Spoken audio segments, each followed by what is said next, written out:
It's on. Oh, mine's not working. My Instagram is also not working. Hold on. Let's see. Oh, there we go. Oh, mine's not working. Oh boy. All right, hold on. Should we stop the live real quick? No, I'll just keep going. Hold the phone. I had to click it and hold it down for a minute. Okay. Hold on.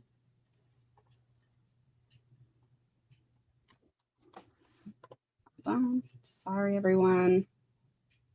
Every time I think I've got it figured out, it just... Technical difficulties are a way of life in the digital age. Oh, you know what? It says I'm live.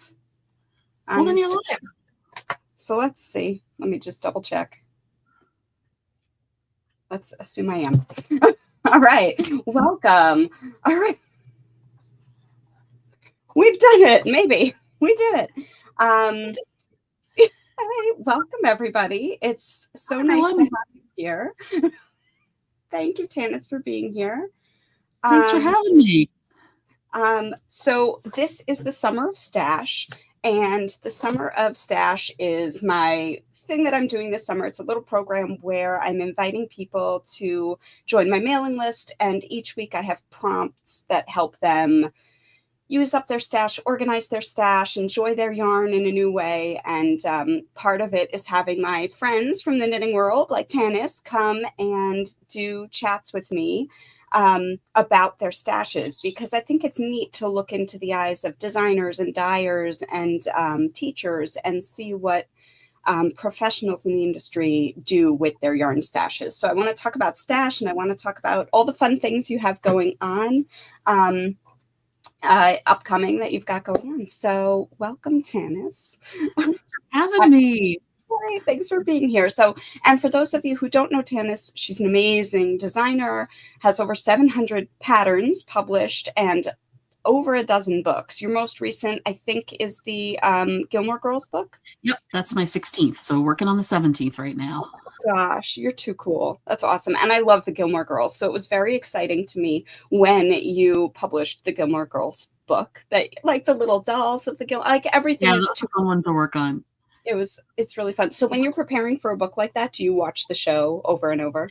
Yes. Yep. I watch it first to like be reacquainted with the, the whole storyline. And then another time to be kind of with knitter's eyes, like designer eyes, what could we pull from that to put in the book? Now, something like a TV show is different than something like a film where a lot of the costumes and apparel are bespoke. In a TV show, they're often buying off the rack. Not always the case, of course.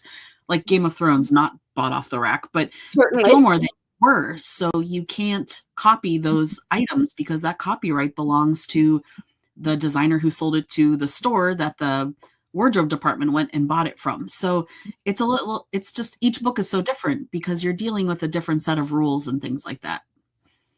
Yeah, gotcha. That's so interesting. Yeah, I didn't realize they were so bespoke on that show, but it makes sense because they had such funky costume and like set design and all that kind of stuff in. Yeah. So when you are sourcing yarn for your books, obviously that becomes sort of like work stash that you have to have. How do you store your yarn in terms of all the different stashes that you have, and what kinds of stash do you have? My stash is impressive. I like it organized by weight. Think about all the people in the world, all the knitters in the world, everybody's going to organize theirs differently. I like mine by weight because a lot of times I'll go into something thinking like I really want to have, a worsted weight sweater or, this stitch pattern or this design that I drew, because I do a lot of stranded color work and often draw the chart first. Like this really needs to be fingering weight.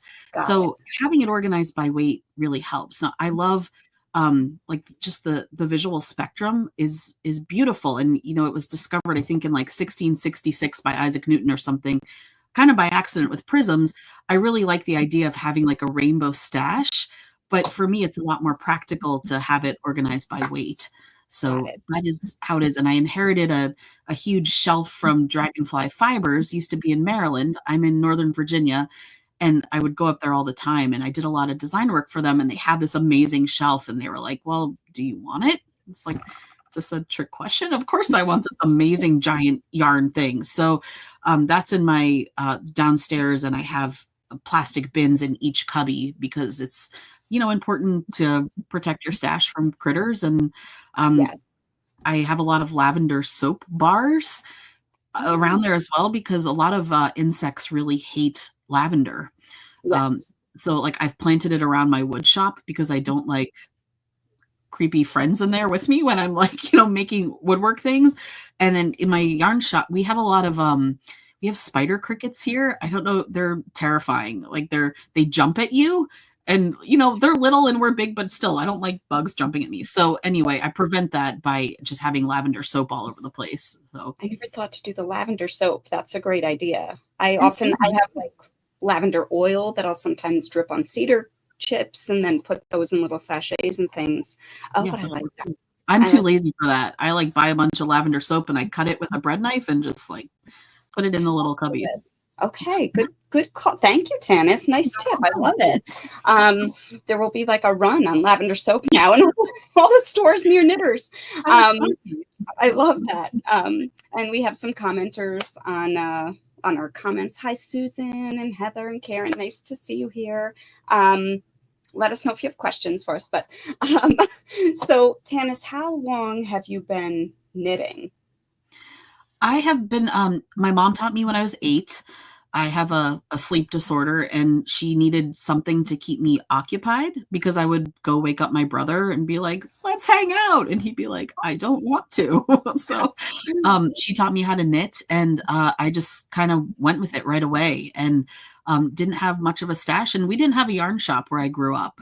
There's one now, but I grew up outside of Boston, and I learned on Lion Brand, and for years, knit with what I could get at the big box store because that's what was available to me. And I'm still a fan of acrylic. I think it has its place for certain projects, and there's really nice blends. I am not someone who's like, "Oh my god, acrylic." It has its place. So, yeah, I have a lot of Barocco in my stash. I think that that's really good for baby knits and gifts. Giving a new mom with a fussy newborn a hand wash only knit, I think is mean. So, Yeah, it's a yeah, I little have cool. my stash is, from cashmere and Kiviat to, big box store acrylic. I have all of the things because it really depends on the recipient. And, sometimes it's like for the book, sometimes it's price point.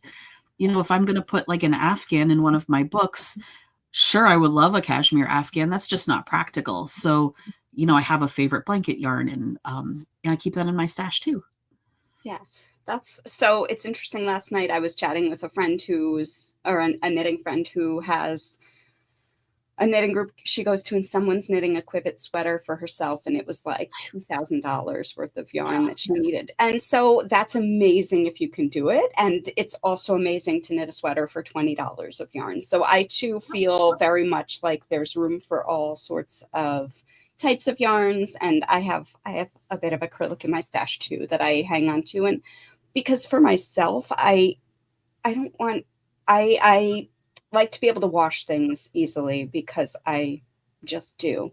And so it's nice. I have a few accessories that I wear in the winter, like when I'm walking the dog and whatever, that I can just toss in the machine and it feels really good. Yeah. So I feel you with that. So when you said Quivet too, that reminds me you're heading to South America on a trip. Yes, Peru in October. Yeah, Machu Picchu, and we're gonna visit with like a master weaver we're gonna dye some yarn with natural materials, and um, the world is a very interesting place because each corner of the earth has its own textile fiber history, and whether it's how they dye the yarn or what they're making the fiber out of. And I go all over the world teaching, and it is amazing. They're just like every country has its own culture, there's its own fiber culture as well. So I love learning about that and experiencing it, and then bringing some home and adding that to my stash as well. So Yes. So when you have those special yarns that you've purchased in your travels, I know for me it's really hard to knit with them. Like I don't want that memory to then turn into something else, right? Like I want to keep it's sort of like that memory is encapsulated in the ball of yarn. And then if I turn it into a project, then it's, I don't know. What do you have any similar feelings, or do you knit? How do you decide when you're going to knit with a stash yarn that's not relevant to one of your works that you're doing, a design or a I book? I definitely have the, like, is what I'm knitting worthy of this yarn that I got, in Iceland or whatever?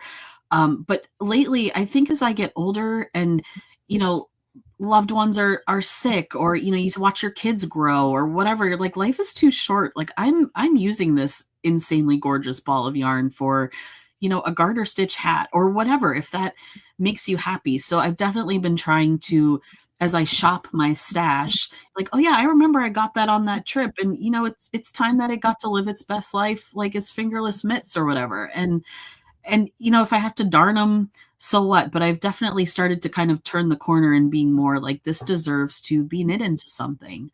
And maybe I'm holding it with yarn I got when I was teaching in Kenya or whatever. And that's also interesting because you're marrying two trips and two memories into, like, what could potentially be your favorite hat for walking the dog or whatever. So I am trying to use it more rather than, I mean, we all probably have more yarn than we'll ever use in our life. And Um, I'm a quilter too, and I feel that way about my fabric stash, and I'm a woodworker, so I feel that way about my wood stash. So I am trying now to use some of it instead of saving it, and it's still precious and it doesn't lose that precious label. Now it's just also utilitarian rather than, sitting on a shelf and being like, someday. Well, why not today? Why not? All right, well put. I'm going to process a little more and maybe pull out some special yarn. I have a cashmere I bought in Italy like 7 years ago from a really interesting cashmere goat farm, and maybe that's where I'll start and just knit a little something for myself. All right, you're inspiring me. Life is too short, and It- after surviving a pandemic and, loved ones being ill, I always say it, like, I know we both have an 8-year-old. Watching kids grow is insane because, like, you don't feel any different, but it is a very clear visual of how quickly time passes. So I love that yarn. I bought it. It has good memories. Like, why not use it? yeah, like my baby child was on that trip with me in Italy when I bought the cashmere, and now he's almost as tall as me because I'm so short. You're right. Yeah, time And does maybe even really. make something for him. Like, so you have that memory of him going on that trip with you. Does he deserve cashmere? Why not? Who's to say that a 7-year-old or an 8-year-old does not deserve a cashmere hat? So I don't know. I Why not? mean, maybe I'll wait till he starts using napkins instead of his short to knit with cashmere for Details, him. details. Yeah. I mean, who knows? It'll be I naturally can wipe dyed, my but mouth on this, right, Mom? Yeah. please a tie-on napkin. Amazing. Oh my gosh. Um, so do you have any upcoming teaching engagements or other books that are, well, you said you mentioned a 17th book. Are you able to talk about it at all or not quite yet? No, not yet. Okay. But I'm really excited about it. I'm co-authoring it with someone, so it's not a licensed book like the ones that I've been doing lately. So that's nice, and doing more of these travel trips. Like, we're gonna go to Peru, and then Australia and New Zealand in February, and then Antarctica February 27. And just again, like, my constant quest of exploring fiber all over the world and different cultures. And there's always teaching. I tend to not teach much in the summer because I want to hang out with my kids. And yeah, the fall will be here before we know it. We'll be all over the Yes. place teaching. So Yes. Oh, that's so exciting. Um, well, we have a couple people. I'm just saying, oh, Karen. Hi, welcome, Karen. It's her first time meeting us, and she lives out in Metro West. So she's near Boston, where I guess you grew up near homeland. Boston. Oh, it is so nice. I do have a question. Do you ever have yarns before we like finish up, or if anyone else has questions, please feel free to ask. Do you ever have yarns that you're ready to get rid of? Yeah, And oh, totally. and when you do, what do you do with them? Do you give them to friends? Do you donate? What's Yes your to all the things. So I am in a prayer shawl group, and it's not a religious thing, even though it's at a church. It's more like a good vibes club, I call it, and we knit for anybody who needs a shawl, anybody who needs that comfort. So a lot of times I will bring, and they prefer acrylic, although I'm sort of introducing them to the art of superwash. And Nice. so I'll bring there. We have a crochet club at the high school, so I I really believe as a knitter, it is a large part of my job to pull as many people into this fiber cult as I can and keep knitting and crochet going for, knitting is as old as sheep is my favorite knitting quote. When you think about that, it's been around for as long as we've been able to pluck fleece off of a sheep and turn it into fiber. And I really love that. So these young kids in this crochet club, I will bring them, a monstrous box of yarn because they'll use it and they're learning. And who cares if they rip it all out? And they learned. So that I'll bring it to Girl Scouts and Boy Scouts. I teach the textile merit badge, and I'm a Girl Scout leader. So sometimes we'll finger knit, and there's like a senior learning center. I'm a big fan of Who Needs This more than I do right now because I've had it for a while. Like when I finish a book, I have a ton of leftovers. Right.